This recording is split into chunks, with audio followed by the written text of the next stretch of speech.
right, today we're going to be in James chapter 3. We're going to continue on with the study that we have been in with Put Up or Shut Up. Today we're going to be talking about the words. Our words matter.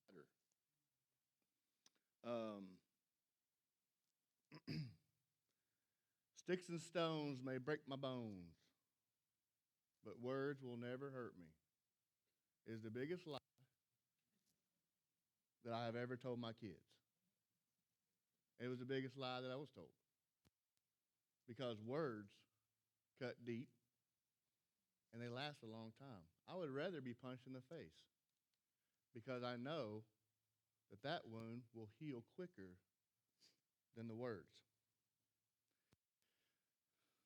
We all can think back to some times when somebody says something to us. You know, I'm getting up there in age. I'm trying to catch Dan on how old I am, and I remember things that was said to me back in 1994. That was a long time ago, kids.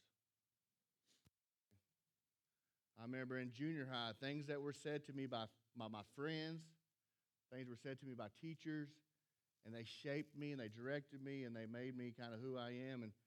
And some things were good, some things were bad. I remember one time as I was trying to get a girlfriend, I was laying my game down hard as I could, trying to get the girlfriend. I thought she was the one in 8th grade. She was it. And she kept saying no. I'm persistent. Ask Allison. I'll keep chasing. Right? So a couple days later, she said, all right, I'll be your girlfriend. It lasted probably 2 or 3 weeks. But I said, what changed your mind? And these words I've never forgot. She's like, you're kind of like a fungus. You just grew on me.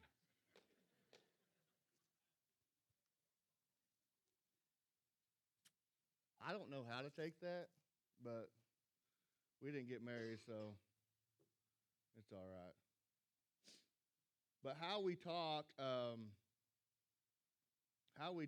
is very, very important. Now we're going to be in James. James was youth. Anybody know James was the half-brother of Jesus. Very good job, Gabe. And he's going to talk, we're going to be in James 3, verses 1 through 12, if you want to get there. I don't have any slides. One slide. So that took me all week to make, so that's why we're going to have one today. And he warns us, James warns us in 1 through 12, one of the most powerful forces in the world, which is our words. So let's go to James 3. Oh, I got to get my glasses on, sorry. 3 through 5. If we put bits into the mouths of horses so they obey us, we guide their whole bodies as well. Look at ships also. Though they are large and are driven by strong winds, they are guided by a very small rudder, wherever the will of the pilot directs. So also the tongue is a small member, yet it boasts great things. How many have heard that the tongue is the strongest muscle in the body? You ever heard that? It's not. First of all, the tongue is made up of multiple muscles. But they say per capita, the strongest muscle in the body is your jaw. So it's close to your tongue. But not only is your jaw physically the strongest, you can bite down things, you can bite through things. If you're tied up, you can bite through the rope and get away or whatever. But also your jaw makes your mouth move, and that's what the most powerful things are those words. So we think back to it. I don't ride horses. Does anybody ride horses and like horses? Stella likes horses. She rides horses. Let me tell you why I don't ride horses. When I was about 5, we had a horse. I come from a family that does nothing about horses. Why we had a horse, I don't know, but my dad had a horse. He's like, you want to go? And so he's leading me on the horse. I'm on the horse. No saddle, no nothing. We're just having a good time. And apparently the horse was psychotic, saw something, and I was on the ground. As quick as I can remember, I went from on the horse to on some rocks, and it hurt. I said, I'm never doing that again. That was the stupidest thing I'm going to do. I'm never going to let something that has a brain be over control of what happens to me. 22, I get back on a horse. Why? I don't know, because I'm from Oklahoma, from Adair County. We should be able to ride horses, right? I got to get me a big old chaw, got my hat on, we'll ride a horse. Riding the horse steps on a branch and breaks the branch. I did nothing. The horse did everything. The horse stepped on a branch, got spooked. It like jumped sideways like in a cartoon. I froze in the air like a cartoon and then went straight down. I have not been on a horse since because I cannot trust the horse. But people that ride horses know that if they have a bit in that horse's mouth, they can guide it wherever they want to go. They pull on a little bit, that bit hits them, they stop. Even the big horses, like you go to that Stampede in Branson where they have the big Clydesdales, those big horses. You put a little bitty bar in their mouth and they do whatever you want them to do. And I like the lake. You like going to the lake? We like the lake. We're a lake church. We like the lake. I have a boat. That boat is 25 feet long and about 8 feet wide and is steered by a rudder that long, that tall. That's what the rudder is. So even though it's our mouth and our tongue and our words are small, they steer people in the direction they want to go. If you think back to your younger days when I played sports, some of you played sports, a coach could steer how that season was going to go with his words. A teacher could steer how that year was going to go with their students. A parent can steer how their teenager is going to go with their words. If a coach told me that he believed in me, that I was doing good, he believed that I had great things in store for me, I would give everything I had for him or her. If a teacher told me I would not amount to anything, I would prove her right. I would I'll show you and probably prove her right. Some of us have that instinct of proving people wrong, right? They say, hey, you won't amount to anything. It's like, well, watch this. But some people, most people, when our words steer them in the way, so if we talk negatively, they live negatively.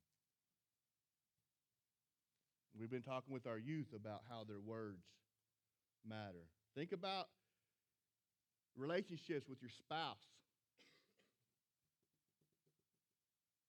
If you're going through a rough patch with your spouse or your girlfriend or your boyfriend, which I don't think any of our youth are dating, right? Because dating is bad, right? All right, good job. Don't look at me like that, Brian. If your girlfriend's not here, I can't see that. But if we're going through a rough patch, if we choose humility and speak the loving words and the right words, that rough patch might be a little bit shorter. But if we continue to stay on them and critique them and talk negatively to them, the unloving words, it can change how our relationship is with our spouse. Your words matter because they set a course. They point people toward Christ or away from him. Proverbs 18:21 says, the tongue has the power of life and death. I tell our youth, and probably once a month, the people that hurt the Christian faith the most are Christians that talk without love. They talk without grace. They use words without mercy. We have a great responsibility. We have a great power that we can direct people to Christ with the words that we speak, the words that we say. And some people take that and use it wrong. All right, let's go to the second part of this. Words have the power to destroy. We're going to be in James 3, 5 through 8.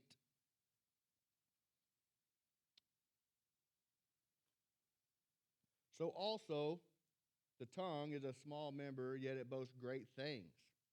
How great a force is set ablaze by such a small fire. And the tongue is a fire, a world of unrighteousness. The tongue is set among our members, staining the whole body, setting on fire the entire course of life, and set on fire by hell. For every kind of beast and bird, of reptile and sea creature can be tamed and has been tamed by mankind, but no human being can tame the tongue. It is a restless evil full of deadly poison.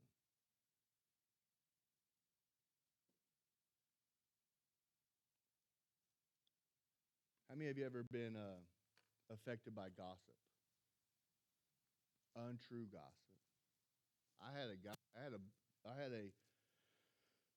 Back in high school, I had a gentleman that I really didn't know, lived in a different town, come to Westville where I was at, and one evening or one weekend, and we never saw each other, but people in town that evening said, "Hey, so-and-so looking for you." I said, "Really? I really don't know him. I wonder why he's looking for me."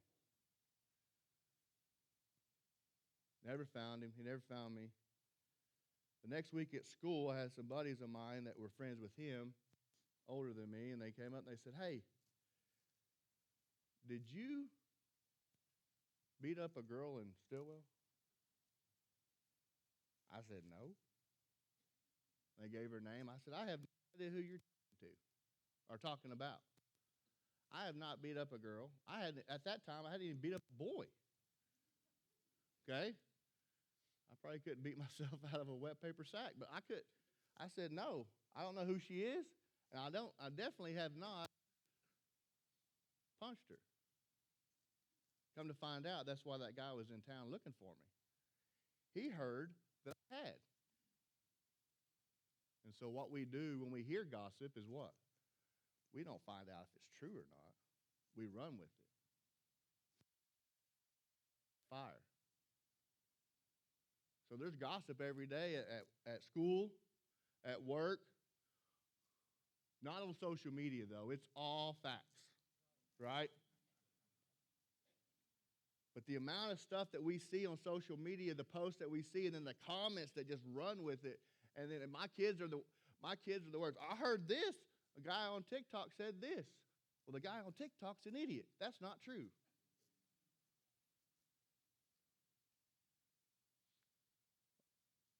I had a debate with one of my children. I'm not going to say which one. They wanted this microphone for their gaming system. Actually, I had two of my children go through this phase. They wanted a microphone so they could talk to people, stream, or whatever they do, mouth each other on video games, whatever. Well, the Xbox that we had does not support microphones like that. Those fancy microphones, that come up. They don't support it. It's just not something that it does. So I said, "Did you make sure we got the microphone, everything got it for Christmas, birthday, or something? We got it?" "It's not working. It's not working." "Well, did you make sure that it works on the Xbox?" Yeah, this guy right here on TikTok says works on Xbox, PlayStation. So I went to the actual website of the microphone. It says, "Does not work on Xbox."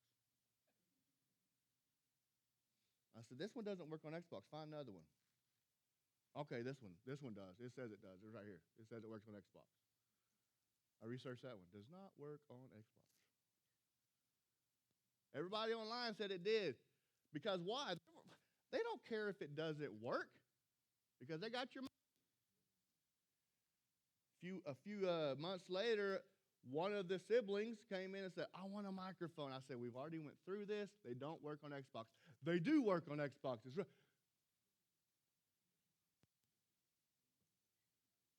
So, needless to say, there are fires in my house a lot being spread because of social media and things that are untrue. But the tongue is a very, very relentless evil.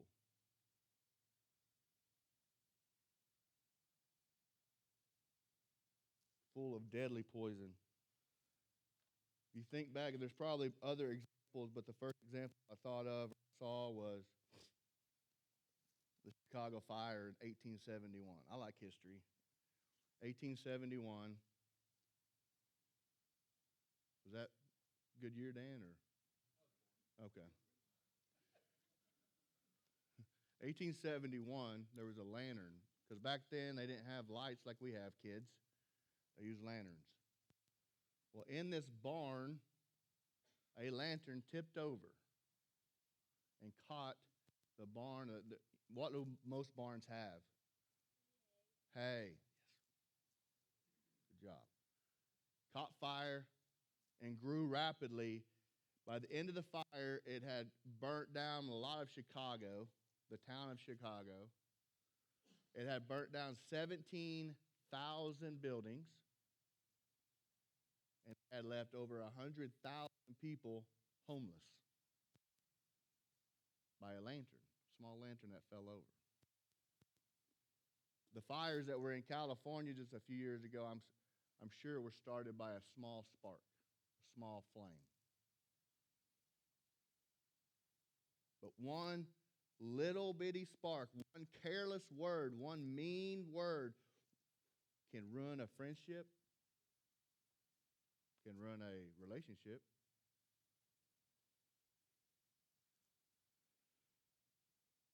So, and I've heard this, and I don't know if it's true or not. I'm bad about doing it. How many of you guys say something and you're like, I'm just joking. I'm just joking. They say 90% of the stuff you say and say I'm just joking is actually true. God, you're ugly. I'm just joking. No, I guess you're really ugly. So kids, when I say I'm just joking with you, I'm not.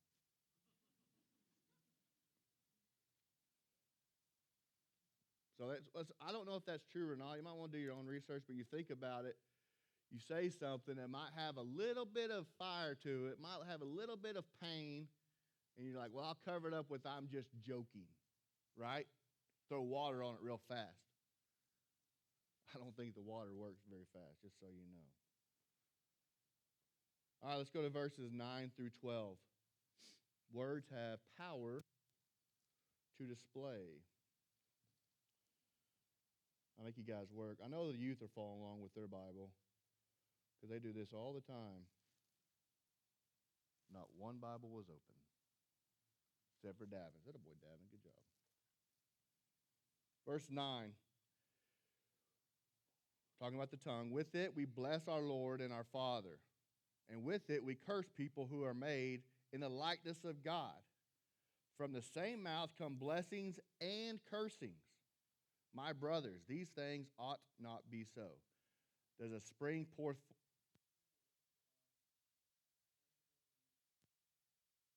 both fresh and salt water? Can a fig tree, my brothers, bear olives, or a grapevine bear figs? Neither can a salt pond yield fresh water. Y'all kiss your mother with that mouth? That's what I think of when I read that. Someone comes and talks to you, and they're just blah, blah, blah, blah, blah, and you're like, you going to go kiss your mom with that mouth? We just sang songs. We just sang great songs to Christ. We just sang to the Lord. We're singing, talk about he has great plans. To call him a good, good father. In less than an hour from now, we can be putting people down with the same mouth. We can make people hurt with the same mouth. The mouth that we have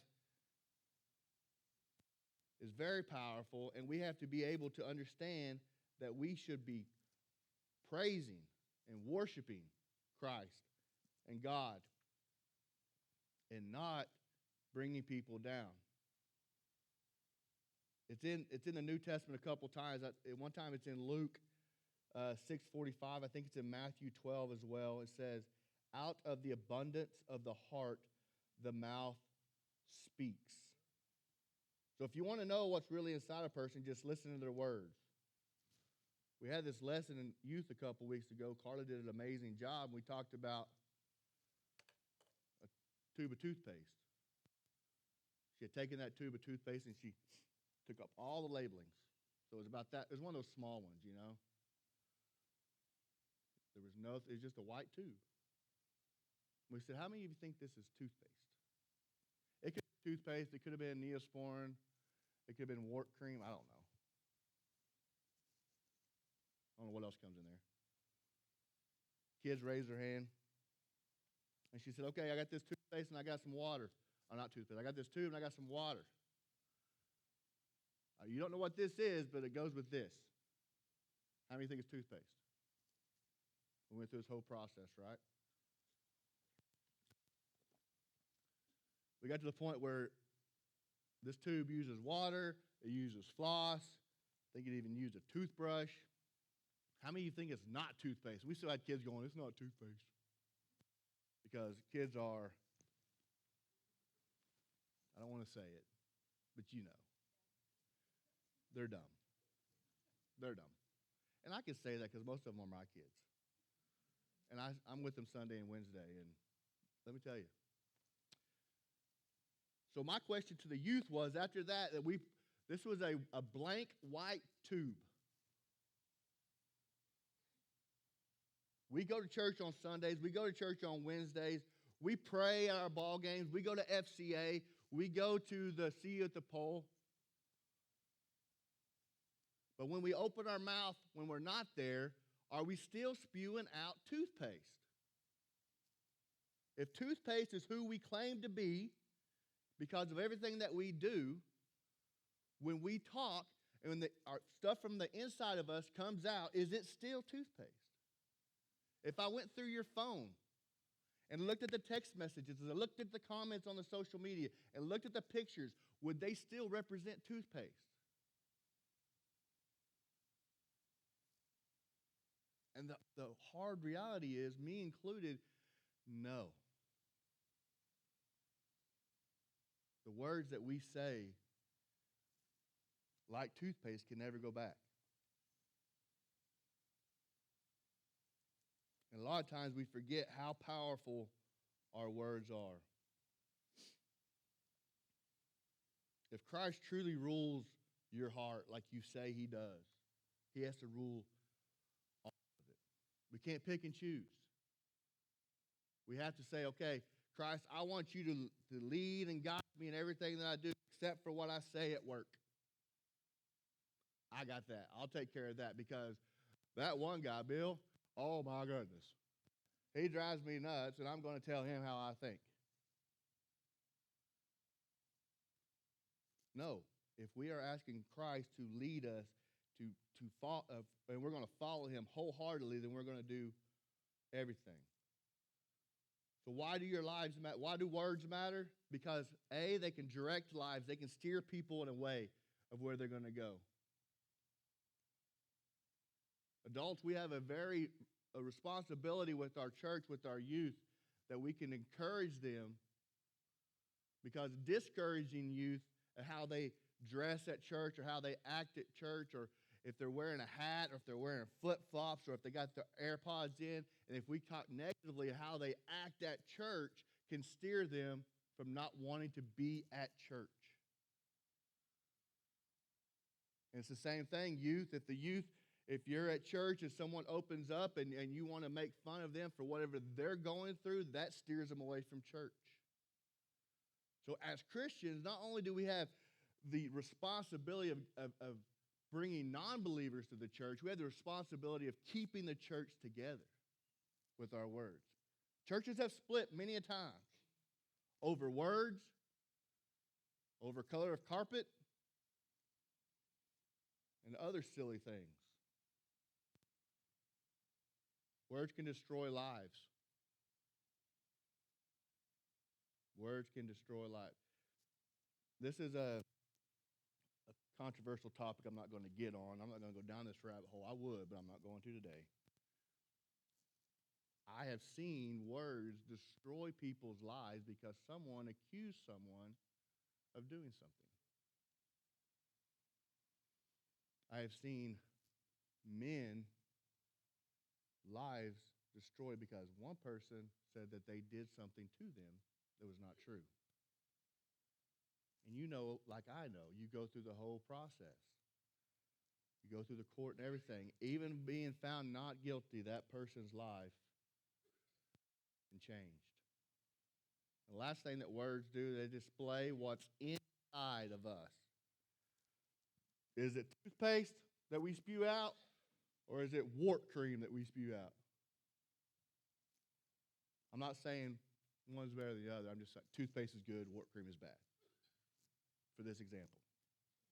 If we are claiming to be toothpaste, when we speak, it needs to be toothpaste. Now, as we wrap up here, we think about the elders met, and we have talked about some things, and we go back to Scott's message. Last week, he talked about faith, but he also talked about action and works. Well, today we're talking about words, but there also has to be action with that as well. And what we say, we have to follow through with. So right now, as the elders, we talked, and we are in a point of transition. We have a lot of things going. We have a lot of moving parts. We have the building that is wrapping up. There's some things with the building of finance that we're going to have to, finalize. There's a look for a worship leader. There's a lot going on in this church as we grow. So with the elders, we talked about fasting for the month of October and praying as we fast. Now, youth, if you're like me, you don't have just to fast from food. Because he told me that when it came up in the meeting, you can ask the elders. When it came up in the meeting, I said, there is no way I can go the whole month of October without eating. Because I think like a youth. You can fast from other things. You don't have to just fast from food. We can fast from social media. We can fast from Xbox. We can fast from a 7 brew coffee in the morning. We can fast from whatever. It don't have to just be food. If you do food, that's impressive. Just so you know, I will not be doing food. You can fast from fast food. Just only eat slow food. I don't recommend that either. So something that affects you daily, something that you could take that time that you're fasting from. The whole purpose is to take that time, whatever you choose to fast from, you're going to take that time right there. That's when you're going to pray for the church. And that's when you're going to pray about God just leading our church and directing us in everything that we do. So we're going to sing another song. We're going to sing this last song. I thought it was a great song we introduced today. It talks about God having plans for us. God has plans for us, but not only does he just have plans, he has good plans. So as we sing this song, I encourage you to come to the altar. If you don't know who Christ is, obviously we want that to change today. If you don't have a personal relationship with him, today's the day. If you're like, I don't even know if I'm toothpaste or not, today's the day. But if you are a follower of Christ and you want to say, hey, for the month of October, I'm going to focus on God leading me. I'm going to focus on this church, so this church is following the direction of God, that it just leads us down where we need to go. I challenge you to pick something and for the next 26 days, fast on it. Let's stand and let's sing.